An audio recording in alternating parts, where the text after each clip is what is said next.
Hi there, my name's James Blundell. I'm an artist from the West Midlands in the UK, and today I'm going to show you a demonstration of how I produce this piece of watercolour artwork. So, if you've got your brushes ready, let's ruin some paper. Okay, so these are my regular brushes that I normally use. These Daler Rowney Aquafine, and you can see the scale next to my sort of thumb. That one's quite a big brush. It holds quite a lot of water, and a nice pointed tip there. This other one, obviously, it's a similar brush, just a smaller for doing maybe more detail. But you want to have some reasonable sized brushes. Don't go too small. You need a reasonable sized brush to hold water and paint. Okay, now we move on to the wash brushes. Okay, so these are my wash brushes, not the one in the middle, that's just there for scale, but you can see how large the brush end is on these wash brushes. These are used to do the initial wash usually, and that is to get a reasonable amount of water onto the paper, and then you put your pigment on there, and using a wet in wet technique, so you have the paint on the brush onto the water that's already on the paper, and it spreads quite nicely. So try to do even strokes left to right to get your wash on there.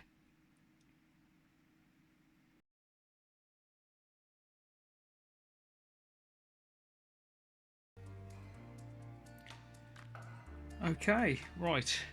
Because I hadn't actually recorded the initial wash, this is the second picture, but I'm going to demonstrate the wash so you can see exactly how we put that together. So I'm going to use my large wash brush, and I'm using a wash of yellow ochre. So first of all, I'm going to apply water to the surface. I'm going to put quite a bit on there. It's going to be difficult for you to see on the video, but I'm going to try and lift up the paper in just a second. So you can see I'm quite liberally applying water onto the surface of the paper, and I'm going to just lift it up to catch the reflection in my lamp here. I can see where I've missed. There's a bit there.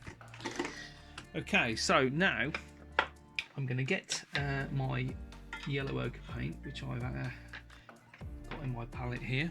So here we go, some yellow ochre there, and I'll put it on the brush quite thickly, as you can see. So I'm going to spread it so it's quite thick on the top, and then just ease it down, gentle strokes. Now there's quite a lot of band in there, so I'm getting more paint, just letting it blend, gentle strokes. A little bit dry on the bottom there, so I'm just going to add a tad more water, a bit more paint. So I want the top part of the picture to be a stronger colour, so there we go. So that looks okay. I'm just going to let that blend, let that dry. But that's a demonstration on how to actually put your paint wet in wet. So you wet the surface of the paper, not drenched, but enough to sort of let the paint flow freely, and then put quite a lot of pigments onto your brush, and then let it dissolve into the water, let it spread, do its thing. There's a little bit white here. I'm going to just put a bit more colour into there. Just a tad more water. Here we are.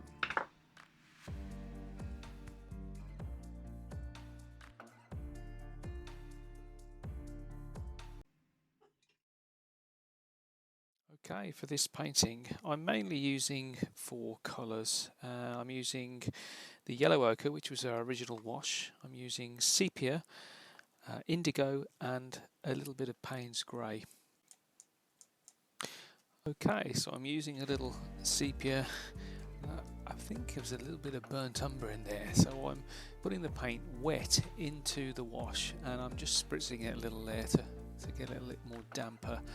So you can see I'm applying fairly liberal brush strokes there.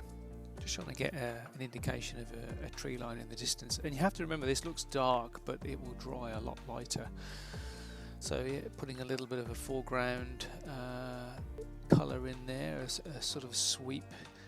Now I'm just adding a little yellow ochre to sort of lighten the tops of the trees, and I'm kind of letting that blend in a little. I'm doing what I feel is right with this. A lot of it is experimentation, and you can have a lot of fun with watercolour because it just does its own thing, it blends. I mean, the key rule is you can't paint light, paint over dark generally.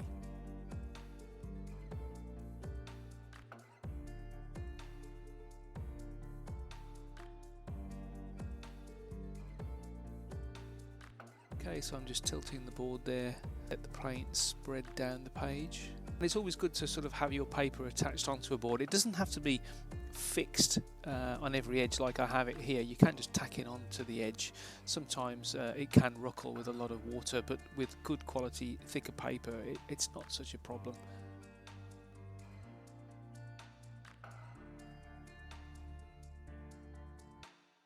I'm just adding a bit more detail here. Just giving some lines of motion onto that kind of field area at the front.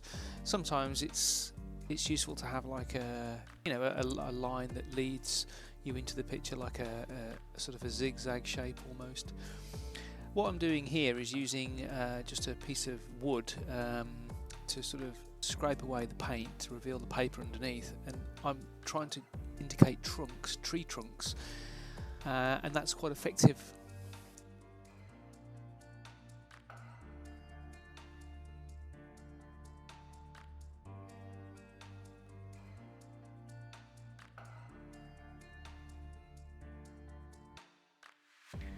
Right, we need to speed this up a bit. I'm just going to use the hairdryer. Always a good trick.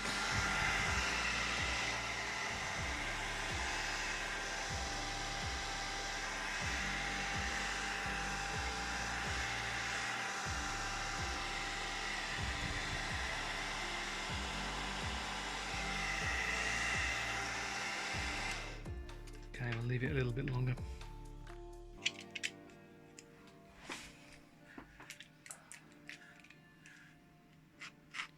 Okay, so our paper's dry, and what I'm doing here is I'm using my Stanley knife to scrape away just a little of the paper, which it reveals the brilliant white of the paper against the sort of darker colours that I've put on there onto the painting, really giving the impression of those birch tree or tree trunks.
Still busy scraping away. Gotta get it right. Just clearing away the excess paper there where I've scraped. Okay, getting there. I'm just trying to put some lines of interest actually into the foreground there to break up the paint a little bit. You shouldn't be afraid to touch the paper or make marks onto it. It's whatever gets the effect. I'm creating kind of highlights on there, so that's all done now.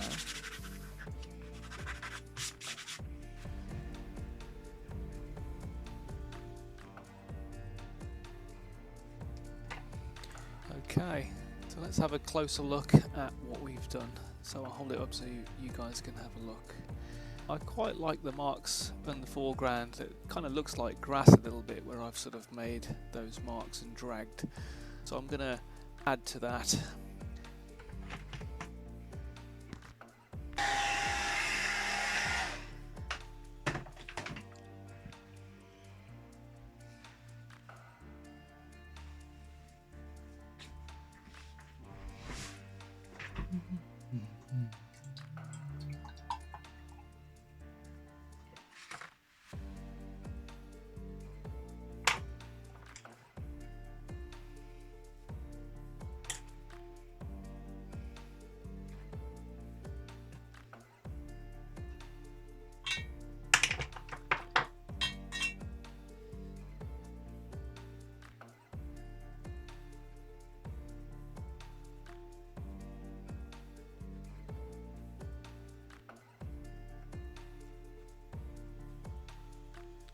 Okay, so what I'm doing here, I've decided I'm going to accentuate the grass in the foreground. So I've got my like a calligraphy pen. I have a calligraphy pen with a series of different nibs. So I'm just going to mix up a bit of, I think it was sepia or burnt umber paint, to match the foreground. And I'm going to put some detail in there. Note to self, mixing paint maybe next time on the screen. Just testing the thickness of the paint there, so here we go. Got my big head in the way, sorry about that. It happens. I'm quite new to making videos, so obviously you make mistakes, but I promise they'll get better. It can't get any worse. See, making the marks there with a slightly fatter end on the end of the grass, so it looks like kind of maybe a seed pod or something.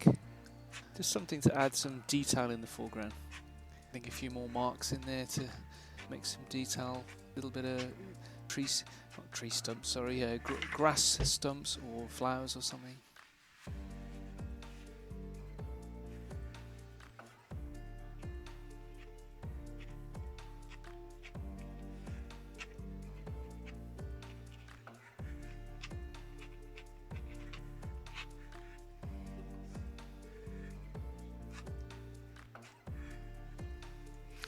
Still adding a little bit more. Half the knack of producing a picture is knowing when to leave it alone, but that only comes with practice.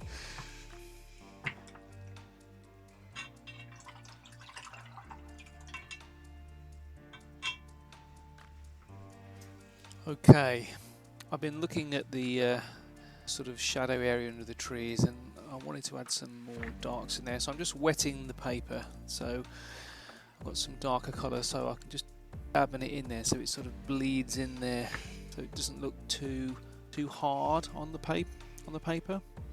So just dabbing it in there, bit at a time, just letting it spread. A lot of heavy breathing going on there. Note to self: turn down the mic. It's the intense concentration, obviously. I breathe.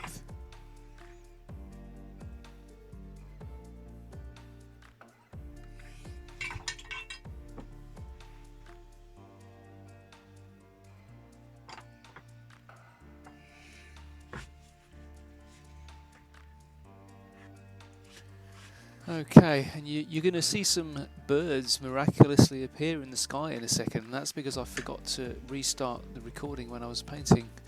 So, oh, there they are. Looks nice. Put a few birds in, add a bit of life coming out of the trees there. Birds either heading to roost or flying off home, or whatever.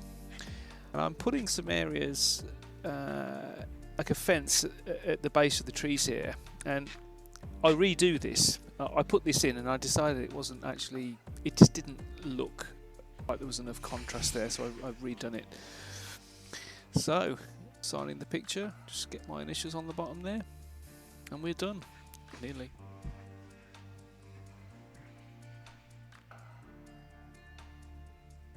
Hold up, mate, we're not quite done. Got the thumbs up, but we're not finished.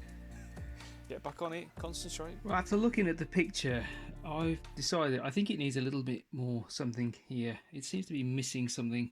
I'm going to put just a line of fencing in there, or just something to delineate the edge of the trees. So I'm just going to mix up some white gouache.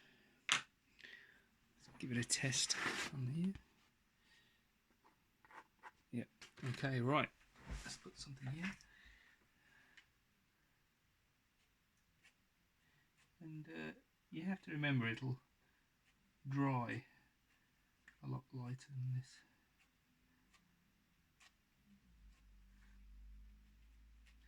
Just adding in some kind of detail at the back.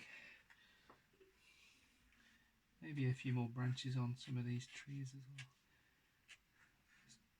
I'm going to be too afraid. Wow, it's only a piece of paper.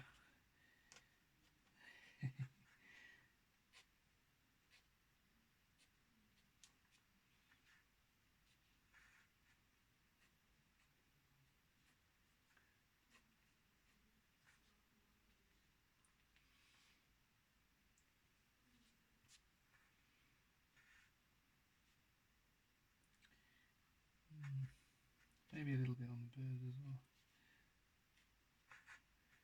They're a bit stark against the background, so yeah, sort of toned them down a little bit. But that looks okay now.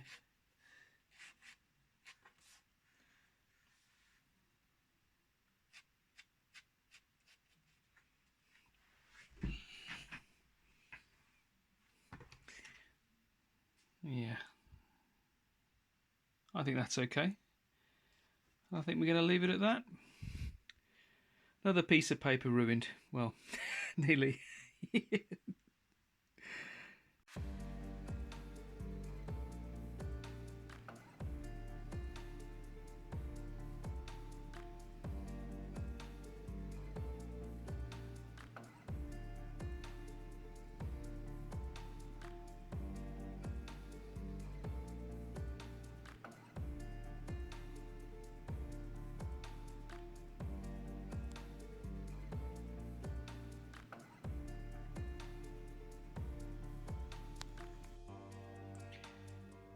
I always like to get it in a frame and see what it actually looks like. So I've got my test frame here ready. I'm just popping that in.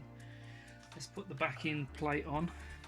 You can see this is something I did another day, but best not talk about that. Right, here we go. Oh, that's not quite in right. Okay, so that frame is actually, or sorry, the mount is actually a little bit smaller here. You can see the white line. I'd have to put a smaller mount in that, but I'm just going to lift this off the frame. I mean the here we go. It always looks better in a picture frame. Always great to put a watercolour painting in a mount in a frame to see what it looks like. It just finishes the piece off. Next time I film this, I will take the glass out though, because the reflections are quite high. Okay, the paper I've been using today for the painting is Saunders Waterford, and that's quite a stiff 300 GSM paper, so it's quite thick. It holds quite a lot of water. So that's something I'd recommend to use. You need to use quality paper. It's fine to use the pads that you buy. You know, in the UK, you can go into somewhere like the Works and buy a cheap watercolour pad for £4 or £5, and they're great to practice on. But if you're going to produce a finished piece, I'd recommend using a better quality paper. Right, well that's it for now, guys. Thanks for watching. Please like and subscribe. I'm going to be loading stuff on here weekly. So please check in, have a look, see what's going on, and I'll leave it at that. Take care, and we'll see you in the next one.